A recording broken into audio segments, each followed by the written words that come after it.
Gray sera selon moi l'une des superstars de la WWE qui pourrait à elle seule révolutionner la division féminine. Elle possède déjà d'énormes atouts, un vrai charisme, un excellent niveau dans le ring et un potentiel énorme. Heureusement, NXT est justement là pour permettre aux jeunes talents de se développer et de perfectionner tous leurs aspects de leur personnage. Même s'il est vrai que ses débuts à la WWE étaient très compliqués, nous allons revenir en détail sur ces périodes dans cette vidéo, ainsi son parcours en toute globalité. Avant de commencer, pour ceux qui ne le savent pas encore, j'ai une chaîne TikTok. N'hésitez pas à aller y faire un tour. Pensez aussi à abonner à cette chaîne et à liker la vidéo si ça vous a plu. Sur ce, installez-vous confortablement et c'est parti. Kendall Gray, de son vrai nom Peyton Prusin, est né le 12 juin 2001 à Las Vegas, dans le Nevada, aux États-Unis. Concernant son parcours avant la WWE, je vais passer assez rapidement dessus puisque j'ai déjà réalisé un TikTok dédié au sujet. En résumé, avant de se lancer dans le catch, elle a pratiqué de nombreux sports et s'est surtout illustrée dans la lutte universitaire. Entre 2019 et 2023, elle a connu un parcours impressionnant, enchaînant notamment une série de 64 victoires consécutives et remportant plusieurs compétitions importantes. Ses performances ont rapidement attiré l'attention des recruteurs. La WWE a alors remarqué son énorme potentiel athlétique et a décidé de lui offrir sa chance en la recrutant en 2023 afin de poursuivre son développement au sein de ses programmes de formation. Lors de ses débuts à NXT, ce n'était clairement pas ce que les fans imaginaient. Malgré son impressionnant passé dans la lutte universitaire, Kendall Gray n'est pas encore au niveau des attentes. Elle ne réalise rien de particulièrement marquant, perd la majorité de ses matchs et semble très loin de pouvoir prétendre à un championnat. Son personnage peine également à accrocher le public et les réactions restent assez timides. Mais tout change avec le retour d'Evolve sous la bannière de la WWE. Voyant qu'elle a encore besoin d'expérience, Kendall décide de rejoindre Evolve afin de perfectionner son style et de continuer sa progression. Pendant près de 2 ans, elle travaille son personnage, son jeu dans le ring et gagne en confiance. Et ce choix va s'avérer payant.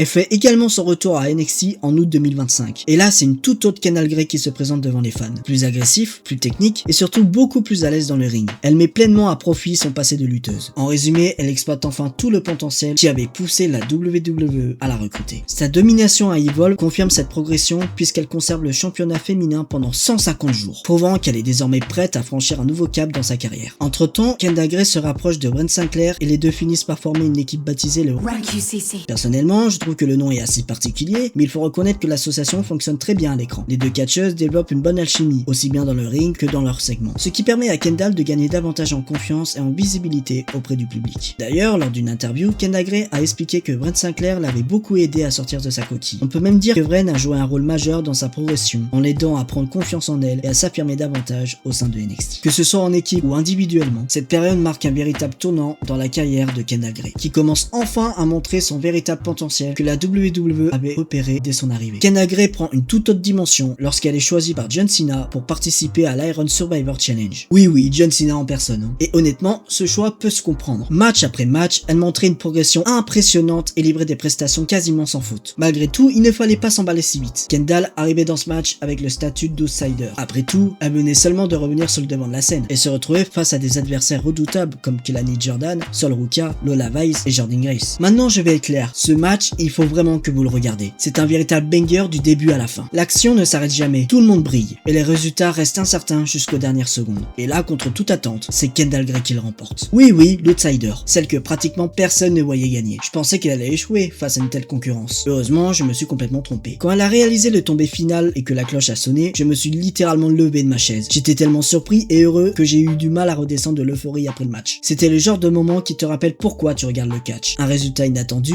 une belle victoire et la consécration d'une catcheuse qui a travaillé dur pour atteindre ce niveau. Bien sûr, remporter l'Iron Survivor Challenge offre une opportunité énorme. Le principe est un peu comparable au Money in the Bank, même s'il n'y a pas de manette à encaisser. En gagnant ce match, Kendall Gray obtient une chance pour le championnat de son choix. Elle décide alors d'utiliser cette opportunité au début de l'année 2026, lors de NXT New Year's Evil pour défier la championne NXT Jessie Jane. Malheureusement pour elle, le match se termine en no contest, c'est-à-dire sans vainqueur ni vaincu. À ce moment-là, certains auraient pu penser qu'elle allait redescendre dans la hiérarchie et retourner dans le milieu de la carte. Mais heureusement, absolument pas. Au contraire, Kendall est désormais installée dans la Main Event Picture. Elle entre officiellement en rivalité avec Jessie Jane et son clan Fatal Influence. Après un match entre Kendall et Lola pour déterminer la nouvelle prétendante numéro 1, qui se conclut aussi sans résultat définitif, la WWE décide d'organiser un affrontement à 3 pour le titre féminin de NXT lors de NXT Stand and Deliver. Là encore, je peux que vous recommander ce match. Franchement, allez le voir. L'intensité, le rythme, les enchaînements, tout est au rendez-vous. C'est un affrontement spectaculaire qui montre à quel point Kendall Gray a progressé depuis ses débuts difficiles. Malheureusement, elle ne parvient pas à remporter le championnat, mais elle ne quitte pas le match la tête baissée. Bien au contraire, cette performance confirme qu'elle a désormais sa place parmi les plus grandes stars de NXT et qu'elle n'est plus simplement une promesse de l'avenir. Elle est devenue une prétendante crédible au sommet de la division féminine.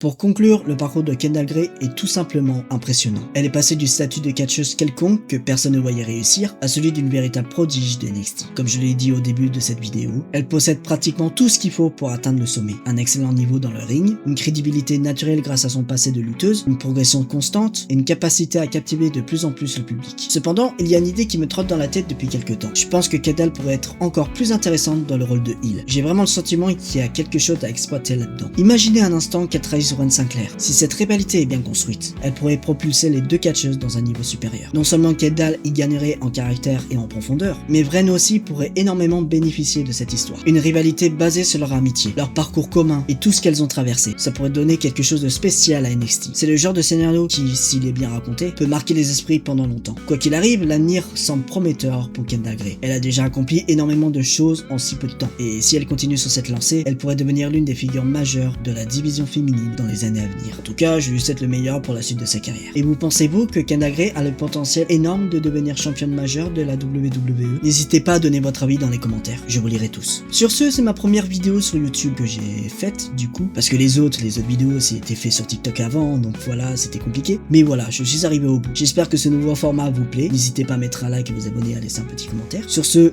écoute, je vous souhaite une bonne journée ou une bonne soirée. Ciao tout le monde. Tchiss.